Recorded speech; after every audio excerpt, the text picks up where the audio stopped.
on the one hand, and then Spain to France would be Barcelona to Marseille.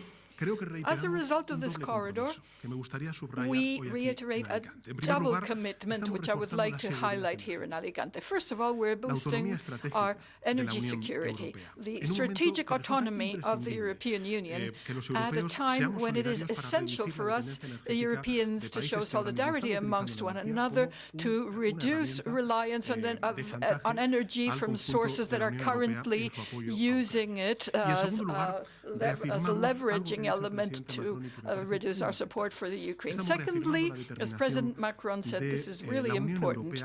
We are reinforcing our European commitment to climate neutrality, and hydrogen is essential to this. Spain, my country, is fully committed to this objective. It's aware of it. It has a roadmap for hydrogen. This is just one more instance of our commitment to the environmental transition.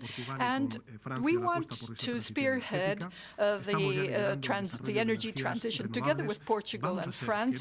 We're working to have a transition to renewables. We want to be a reference not only in the European Union, but for the whole world in terms of hydrogen as an energy source. And I would like to highlight some aspects about this project. It will be the first major hydrogen corridor for the European Union. This is what we're launching or presenting here today, the first major hydrogen corridor. H2Med, which will become operational at the end of this decade, will be carrying 10% of EU H2 consumption by 2030, about 2 million tons per year. Obviously, the estimates are still early ones, so I'd like to be cautious, but the cost is expected to be about 2.5 billion euros. We will work ceaselessly to build this infrastructure.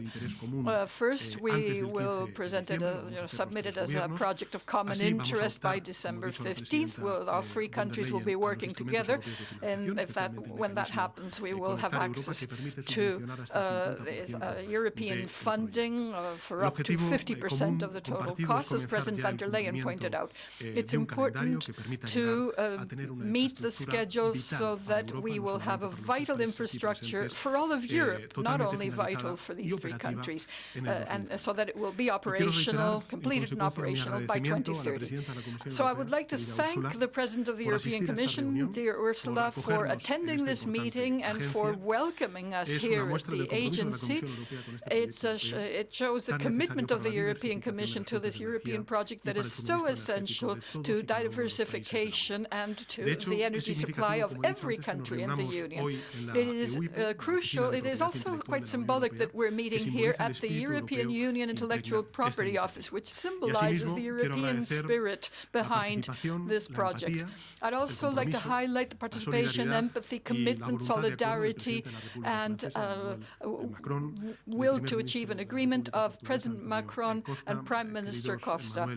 Dear Emmanuel, dear Antonio, I'd like to really thank you for your contribution to the final drive needed to make this project happen. So this has been a productive meeting with concrete results that will enable our teams to continue to work fully. This is really good news for France, for Portugal, and for Spain. Our countries can join up their strengths, their innovativeness, and their talent for a project at this level. This is a source of pride for me, and it's also a huge responsibility as far as we're concerned.